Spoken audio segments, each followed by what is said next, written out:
Hey, good afternoon to you. It's 4:06 here, News Talk 105.9 WMAL, where we're making sense of the news. Coming up, Tom Fitton joins us here at the bottom of this hour, 4:30, and then Robert Cahaly joins us at 5:30, chief pollster for the Trafalgar Group. We'll get an update on the state of the election with him. And you can join us at 888-630-9625, 888-630-WMAL. He's misguided. You say now he's unstable. He is unstable, Brett. He's not well. You say he's mentally not stable. He's not stable. Let me ask you this. You told many interviewers that Joe Biden was on his game, that ran around circles on his staff. When did you first notice that President Biden's mental faculties appeared diminished? Joe Biden, I have watched from the Oval Office to the Situation Room. Have you? And he has the judgment and the experience to do exactly what he has done in making very important decisions on behalf of the American people. There were no concerns raised? Brett, Joe Biden is not on the ballot. I don't want to talk about this. Please stop. Please stop. Joining us now, Ned Ryun, the founder and CEO of American Majority, the author of American Leviathan, The Birth of the Administrative State and Progressive Authoritarianism. Ned, good to have you back with us, sir. Yeah, good to be with you, Vince. But how absurd was that segment about Joe Biden's obvious cognitive decline? And if you were to listen to Kamala, fit as a fiddle. No, he's great. Good to go. I guess my next question is, well, why'd you replace him then? Yeah, it just the whole interview was a disaster on so many different levels. And, and she said there in that answer, she said, well, this election is not about Joe Biden. But not anymore. You're right. In fact, it's about you and your integrity. So why did you lie to us about Joe Biden's lack of mental fitness? I think it's one of the greatest political scandals in the last generation or two. Maybe I'd put it in one of the top overall political scandals, the conspiracy of silence from Kamala Harris and others who overtly and actively covered up his cognitive and physical decline. The media. For years. Yeah, the media, the corporate propagandists. And when she's asked about it, she continues to spin, deny, deflect, when in fact we know obviously he was not doing well at all. And I think it was going on for a lot longer than they wanted to admit. But yeah, the whole interview to me, I mean, what did it last, Vince? 20, 25 minutes maybe? Mm-hmm. Because she showed up 15 minutes late and then clearly was not prepared to answer a lot of these questions, did not want to answer on immigration. And I got to hand it to Bret. He would not let it go. And I was pretty impressed by what he did and just wanting answers on the immigration front. She would not give them. Not letting her go on the transgender surgery issue. And also on this cognitive decline. It was a brutal interview. And clearly, the video I really wanted to see from last night was her four staffers. Literally, I feel like they were about to jump Bret to end the interview. That's how bad it was going. Yeah, it was like Rocky IV, throwing the damn towel. They're just screaming. Everyone's going crazy. Get her out of there. Yeah. And that really was, I think, the biggest indicator to me, Ned, that although the left and the right, they react to things with a little bit of bias towards how they want things to go. But the reality is, like, Kamala's team made it really clear last night, they thought it was going horribly. That's why you have four people all shaking their hands and trying to get this thing out. It was giving me vibes afterwards. I was thinking this really felt like the June debate that really ended Joe Biden. You kind of got that vibe from last night that this was so bad. And I think you're going to see this play out in the polls. We're going to see it play out in the next couple of days. And I've said this on X, that I would not be surprised if in the next few national polls a couple of days from now, as this really starts to impact people, that Donald Trump might come close to being tied in the RCP average on national polls. Forget the battleground polls. I think that's how bad that went last night, that I think you're going to see Donald Trump surge a little bit in the RCP average in the national polls. Well, I mean, that's a big statement. Why do you think it will be impactful? We've had a lot of really big events this year. And they've had, some incremental changes for sure. But like President Trump was shot in the head. There was a second assassin attempting to kill him. We've had any number of major news items that you thought might change things a lot. Why do you think last night's interview is going to have the impact that you're describing? Because I think people saw very clearly this woman is not prepared on any level to actually be the commander-in-chief I mean, just think about, she could barely last, let's say 25 minutes to be generous, with Bret Baier. How's she going to last with Putin? How's she going to last with President Xi of China? How's she going to last with any of these people in a serious situation for our national interests? And I think people saw last night, and again, this is what J.D. Vance does every weekend. Yes. He faces, I would say, 3 hostile interviews on any given Sunday morning. This is the first real interview that Kamala Harris has had to give on what we would say is a fair and objective, real interview, not some 60 minutes edited, not Stern, not any of those, or The View. This was a real interview, and she completely collapsed under 25 minutes of pressure. And I think people saw that. They realized she's not up to the task. She does not have any answers. I mean, she literally, when she was being asked pointed questions on her policy stances, she was like, well, you can go to my website. What you don't know what you actually believe on any of these issues. You don't have readily available answers. Right. And so I think she was completely exposed last night. And I think, again, like I said, the residuals of people seeing these clips online, of it really starting to sink in. I mean, we saw the Fox national poll. Trump has flipped it 4 points. He was down 2, now he's up 2. Yeah. I think you're going to see more polls like that in the next few days. One more thing on the interview, and then I do want to get some more of your insights on what's happening across the country, especially in the early vote. But the reaction out of the kind of the North Korean style news networks we have in America is that Kamala did fantastic, and Bret Baier was just mean. Here's Mika Brzezinski this morning. An embarrassing bad faith effort by a once respected host to play to an audience of one. The host's constant rude interruptions were designed to distract from the issues and facts that Trump and his acolytes try and twist and distort every day. And on Fox News, they try and avoid, and they couldn't. When Kamala Harris realized the host was not going to let her speak, the only way the vice president could give Fox viewers an opportunity to hear what she had to say was to talk back over him. Was he making sure that happened? I personally think absolutely. Did she do well in this environment? Of course. Of course she did well. So why do you sound so angry about it, Mika? If Kamala did great, you sound really grumpy about it. Kamala almost came unglued in that interview last night. I mean, she was literally, it felt like, on the verge of coming unglued. And I would remind people listening, Bret Baier interviewed Trump, I believe it was either earlier this year or last year. It was just as tough an interview that he did with Donald Trump, and Trump continued. I think it went twice as long, maybe a full hour, with Bret Baier with Trump, and it was just as tough an interview. So Bret Baier can give it to both sides as equally as he gave it to Kamala Harris last night. And the fact that they are screaming bloody murder shows, in my mind, they know it went as badly as I'm saying it went. And I think they're going to see those things, being displayed in these poll numbers coming up in the next few days. The last thing I'll say is, that's going to attract an unusually big audience for Fox of people who don't normally watch it because they want to see how Kamala Harris interfaces with the Fox host. And they may have been surprised to find out, contrary to what Mika said, that there were some things that the legacy press have kept from them. For instance, Jocelyn Nungari's mother talking about the loss of her daughter on video in congressional testimony and laying that at the feet of Joe Biden and Kamala Harris. That, Ned, was, I think, the most devastating moment in the entire interview. Yep. And Kamala did not have an answer for it. She just pretended to develop empathy at that moment.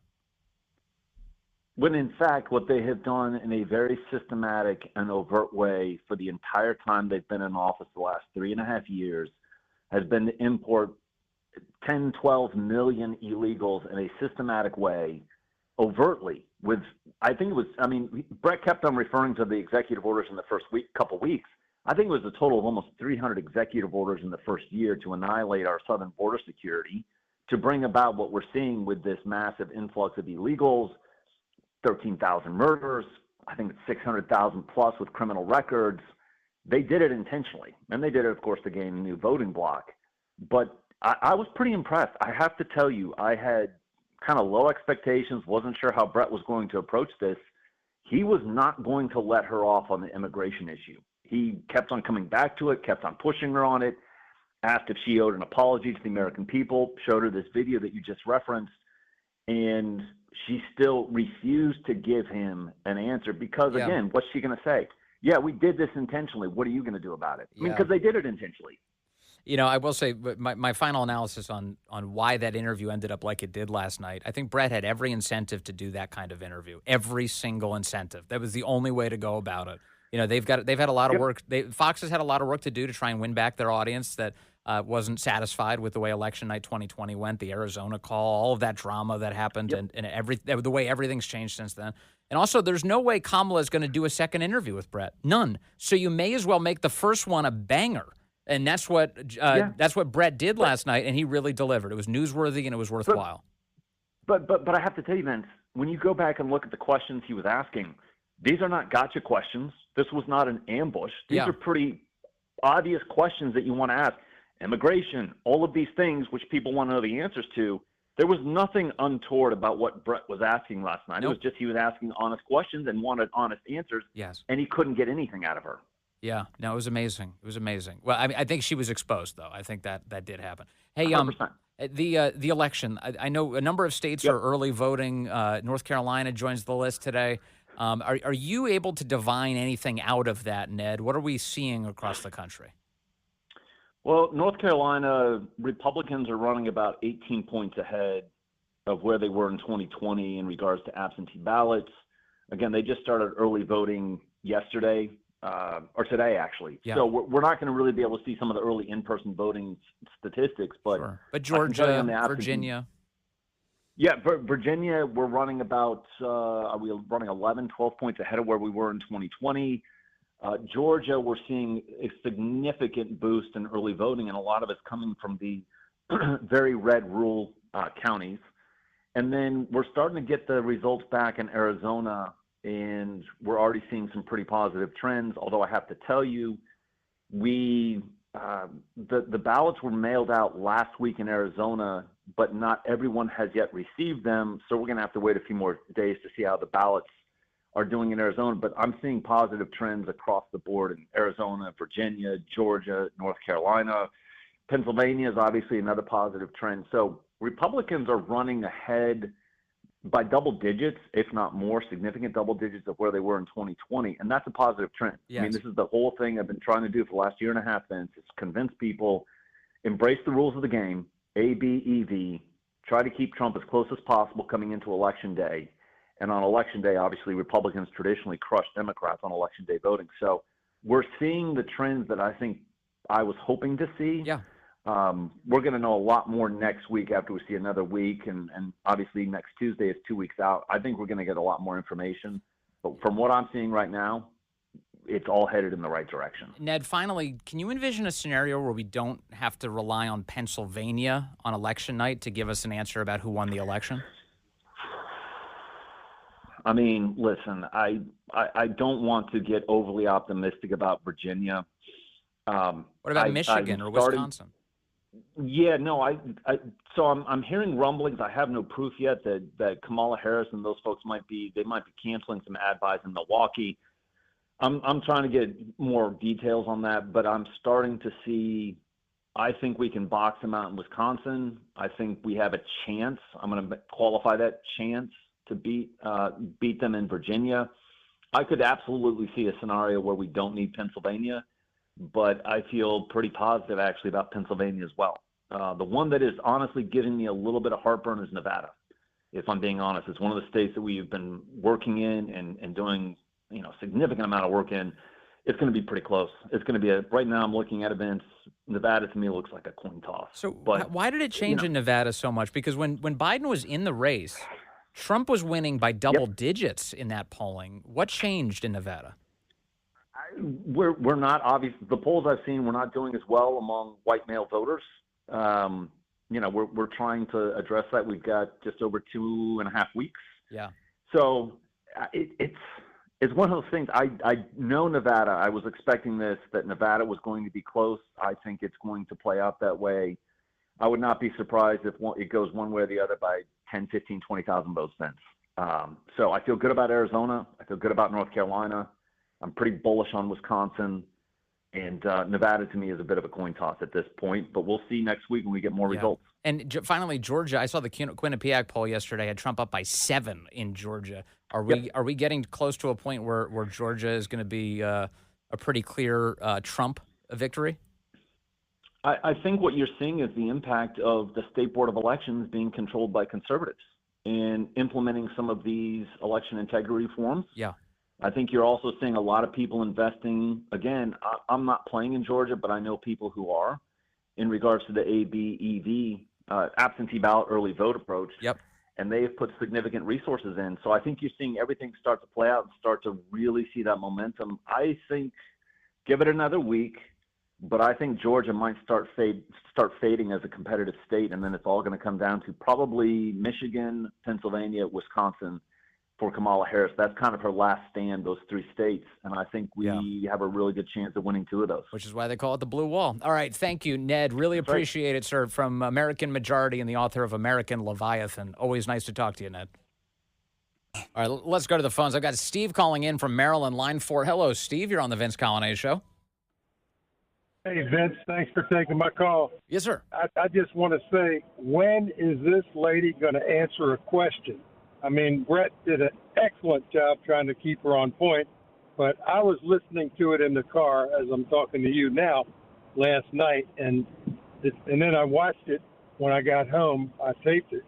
But a huge difference in just listening to her squirm and how rude she was to him. They're saying Bret was rude to her. She was extra rude to him, and heaven help us should this woman get elected. Yeah, heaven help us. I agree. I'll be honest. I turned to Corey today as we were going back over the clips, and I said, do we really want to listen to this for 4 years? The answer is hell no. Heaven help us? Hell no. Steve, the thank word you. salad is all right. Yeah. No, the word salad's bad. I agree with you. I don't want any more of that. All right, coming up, Tom Fitton of Judicial Watch is here. We've got a lot to talk about. He's constantly fighting to get information out of our government, including people like Word Salad Harris. We'll talk to him about that. Hey, good afternoon. 4:35 here, News Talk 105.9 WMAL, where we're making sense of the news. Coming up, a bit of a programming note for you. Tom Fitton arrives at the top of this hour now. That was our fault. 5 o'clock. You'll hear from him at 5. And then at 5:30, Robert Cahaly will be here from the Trafalgar Group. We talk polling with him. We'll talk to you at 888-630-9625, 888-630-WMAL. In fact, that's where we find Alan in Gambrills, Maryland now, line 2. Alan, good afternoon, sir. You are on the Vince Coglianese Show. Hello. Hi, Vince. How are you this afternoon? Fantastic program. Thank you very much. I'm doing well. How are you doing? I'm doing fantastic. I am loath to point to another show or programming, but one of the things that has been kind of interesting, and being a recent transplant, I say recent within the last 3 or 4 years, to the Maryland area, one of the other programs is emphasizing, rightly so, early voting, and you should probably reach out to, if you are conservatively minded and in the Republican side of the House, reach out to the state RNC to help evaluate some of the ballot initiatives and some of the down ballot things. It's just kind of odd that when doing that, reaching out to the Maryland GOP, there's nothing. It's a vacuum. There's no information, nothing pointed, nothing that says, hey, you might want to take a look at these things. I'm curious, what is being a Maryland resident now and happy to be are they even trying? I'm like, the Maryland Republican Party, you mean? Yeah.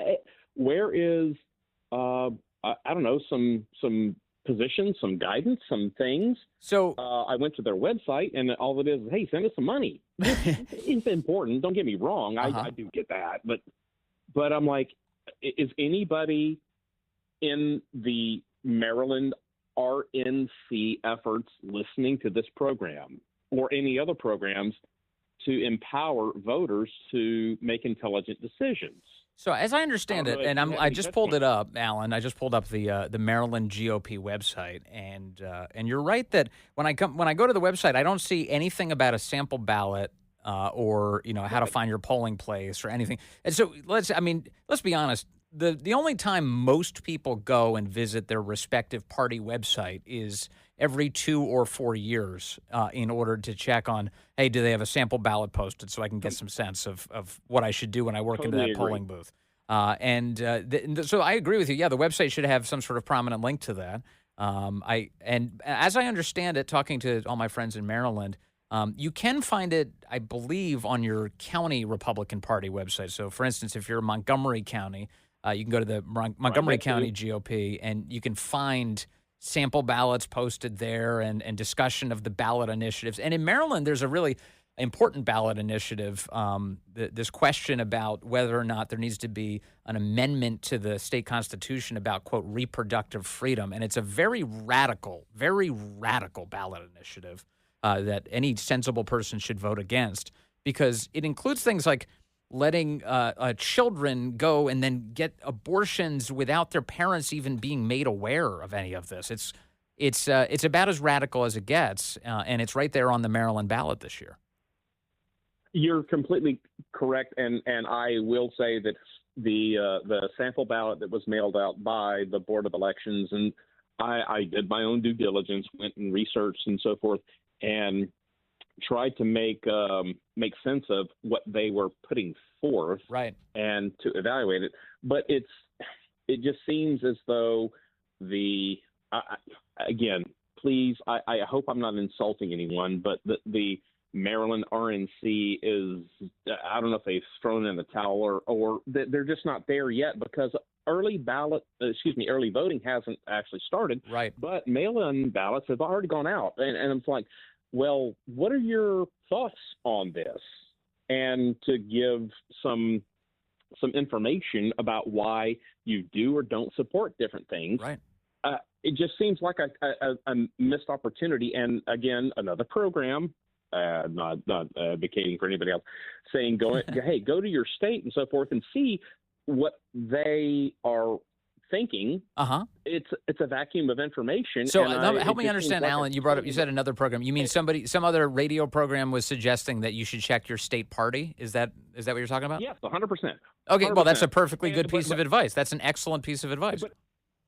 But I will, in due deference, I did email the contact information, and I did get some information back saying, hey, where do you live? What are you thinking? Right. And I haven't gotten any additional information. Yeah, it shouldn't. I agree with you, Alan. It should not take that many steps. This should be a lot more frictionless. Like, it should be very easy to, go to a website and then instantly be directed to the thing that everybody's going to that website for. That's a perfectly good and reasonable piece of criticism that you can level, and I think are doing wisely. Thanks for your time. I appreciate it, and hopefully somebody from Maryland RNC is listening and can. Oh, wow, we need to get proactive. Yeah, amen. Thank All you right. so much. Thanks, Alan. Thanks for caring about your country. That's good. All right, so Alan with some good advice here. But he's right. I'm looking at the Maryland GOP website. Not easy. I get there right to the homepage, the homepage splash, and I'm looking at it going, where's the ballot stuff? How do I find that? Where do I find my polling place? And for those of you who are in Maryland who would like to engage in in-person early voting, that begins October 24th. That is October 24th. Now, 7 days away. So that's coming. Virginia's been doing it for a while now, but Maryland will join the fray very soon. Let's see here. Let's take another phone call. David is calling in from Front Royal now, line 4. Hello, David. You're on the Vince Callahan Show. Hey, Vince. You're doing a great job. Last time I spoke to you was when you were still in the morning slot. Just want to say you're killing it. Wow. I just wanted to comment on the Fox interview. Yeah. I think Bret Baier was class act. I think he did a great job.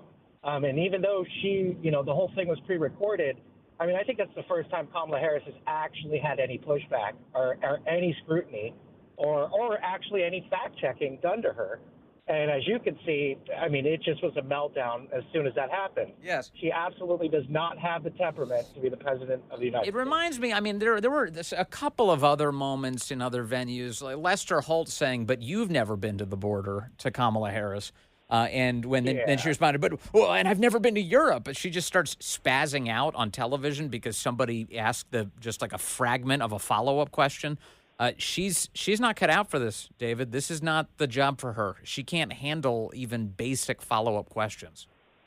I mean, I've never heard someone say so many things without saying nothing at all. And that's pretty much what her candidacy should be summed up as. Yes. Saying too much without saying anything at all. Yes, that's exactly right. Thank you, David. That's a smart point, yeah. That she's not used to this. And so there's a couple elements to what David is saying. One of them is this is true for so many Democrats. They're just not battle-tested. They're not. They don't have to hone their ideas. They don't have to talk to people who disagree with them. They live inside the confines of a pretty well-protected, luxurious bubble. There are very little opportunities for them to have to actually test their ideas, debate them, and make them better and sell those ideas to an audience of skeptical people. That's not really the world that they travel in. And so being that coddled when they get outside of that environment, it's disaster. This is why J.D. Vance is so much better. Now, the other piece is, of course, J.D. Vance's ideas are predicated on facts. They actually, if you start to dig, you will find there is depth. That's not the case for Kamala. So she has a much tougher sell for the radical garbage that she's dressing up. Because once you start digging, it's ugly. It is ugly. And it is either completely devoid of facts to support the types of things that they're doing, or it's really radical, which is why there's so much deceit. There's so much deceit in how the left tries to sell its agenda, and why they rarely subject themselves to this kind of environment. This is a campaign. Kamala's campaign is a campaign that's in total desperation mode. They wouldn't bother themselves with a Bret Baier interview if they felt like they were winning, if they were in a comfortable position. They don't do this interview. There's no reason to. There's only liability coming for doing this interview. But they're hoping that something happens. Something happens. And yesterday, that something was to make her look even worse than she already did. Amazing. Let's see here. Tom is calling from Annandale now, line 3. Tom, good afternoon, sir. You're on the Vince Coglianese Show. Hi, Vince. Thanks for taking my call. My pleasure. It's amazing the what she thinks she had to deal with and the quote unquote ordeal she thinks she went through. That's like breakfast discussion every day vis-a-vis the Vance, J.D. Vance and Trump campaign. I mean, are you kidding me? And the other thing is when she started her screech about being able to take criticism and democracy, republic, she's screaming all this. It was so hyper hypocritical because she was part of the cabal that put Tulsi Gabbard, Catholics, and parents at school board meetings on domestic terror watch list. Exactly right. So, yeah, Tulsi Gabbard has air marshals following her around the country because she's an opponent to the regime. She's just a political opponent. She speaks up against the Biden-Harris regime, so they task air marshals to follow her activity as if she's a terrorist. Parents are being surveilled at school board meetings by FBI agents who are writing down their license plate numbers. You have Catholics in Virginia who are being targeted, as you point out, for merely practicing the traditional Latin Mass. You have Americans who sing church hymns outside of abortion mills and then who are arrested, literally women in wheelchairs being arrested and sentenced. This is the world that they've created. And, of course, their ultimate political opponent, Donald Trump, they've tried to throw every felony in the world they can at him. In every Democrat district, they can possibly get a prosecutor to do it. And then they run around and claim that he's some sort of criminal on that basis, when, in fact, they're abusing their power to try and destroy their political opponent. It's about as sick as it gets, Tom. And you're right. And she just keeps describing it like, oh, can you imagine what he'll do with his power? And every time I hear one of these lefties go, he wants to get retribution. All right, let me back off for a second and ask you this. For what? What would he need retribution for? What would he need vengeance for? What would be even the point of that? And once you start answering that question, it starts to get very ugly because that's what the Democrats have been doing. I've contended that Merrick Garland, I mean, and I don't know if I wish this or not, but him being on the Supreme Court may have been less of a threat to U.S. citizens than him being head of the DOJ. Yeah. Well, I'm glad he's not there. He shouldn't be anywhere near power. But I'm with you. It's like gone soon. It's so crazy that he becomes this attorney general, and everyone's like, "Oh, he's so nice. He's so bipartisan." Really, because he is ruled with an iron fist and a soft voice, and he is just constantly trampling the rights of American citizens who are opposed to the Biden regime, and he's got to go, just like the rest of them. Thank you, Tom. I appreciate the call. Take care. All right, that's Tom in Annandale. Let's see here. I've got Vince. It's a great name. Fredericksburg, line 9. Hello, sir. You're on the Vince Gallahney Show. Hi, Vince. Good to talk to you. Thank you. Yes, sir. Just talking about the interview last night. I watched it and was gritting my teeth the whole time, and clenched fists and all that. But it dawned on me at the end that if Kamala Harris, agreed to this interview in hopes of, persuading some of those targeted people that she doesn't have, if it's this hard to get an answer out of her, a straight answer out of her when she's trying to get your vote, what's it going to be like after she gets your vote? Yeah, that's right. She's barely making an effort to appeal to you now. Right. She's going to do a lot less when she has your vote. Yeah, that's right. No, she feels like it's already beneath her to try and explain anything. So that's a very excellent point, Vince. I appreciate that. That's Vince from Fredericksburg with a really smart point today, and obviously it's because he's got a great name. They decided not to do that anymore. She got too much trouble last time. The Univision town hall was last night down in South Florida, President Trump participating.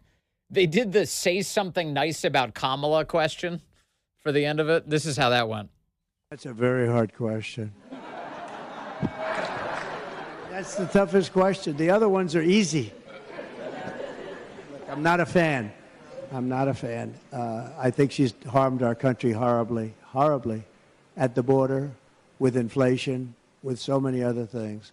But she seems to have an ability to survive. Because, she was out of the race and all of a sudden she's running for president. That's a great ability that some people have and some people don't have. She seems to have some pretty long-time friendships, and that's, also, I don't call that an ability. I call that a good thing. And she seems to have a nice way about her. I mean, I like the way, some of her statements, some of her, the way she behaves in a certain way. But in another way, I think it's very bad for our country. Well, he gave it the old college try. I mean, that was better than what Kamala did. Kamala last week was like, I think he loves his family. I don't know. I don't have any other answers, though. And she's like, but he's the worst. He was nicer to her. He was nicer. I love that dig, though. It's like such a backhanded compliment to be like, she's a real survivor, this girl. She was kicked out of the race entirely a couple of years ago, and then as soon as Biden was falling asleep at the switch, she dove right in, and now she's the nominee. That takes some real skill. She's a survivor. Trump says she led a coup against Joe Biden. That counts for something. Yeah, there were. It was good. It's funny. I watched the whole thing this morning. I went back and I watched it. I didn't get to see it last night. And I saw a lot of the online reaction to the Univision town hall, and people were like, "Oh, Trump wasn't answering the questions." Yes, he was. And let me just summarize for you the way that whole thing went. It's really simple. You'd get somebody ask a question and be like, "Hey, if we lose all these illegals, what's it going to mean for our country?" The one guy who was like, "Hey, all these farm workers I'm with, a lot of them are," he said, "undocumented. They're illegal. So what's going to happen? Who's going to cut the broccoli? Who's going to pick the strawberries?" That's what he asked last night. And Trump answered the exact way you're supposed to, which is, if we need workers, we're going to bring them in, and we're going to do it legally. That's the whole thing. How hard is this? It's like some big gotcha Univision arranged. Oh, what's he going to say? Oh, we're going to deport all the people who are going to pick the crops? No, we're going to bring people in legally. And first and foremost, we're going to take care of Americans. That's number one. Trump said that over and over last night. I thought it was a big success. I liked it. Coming up, we're going to be joined by Tom Fitton. He wants to talk about what's happening in America. He's constantly digging for the answers, and he'll present them next here on WMAL.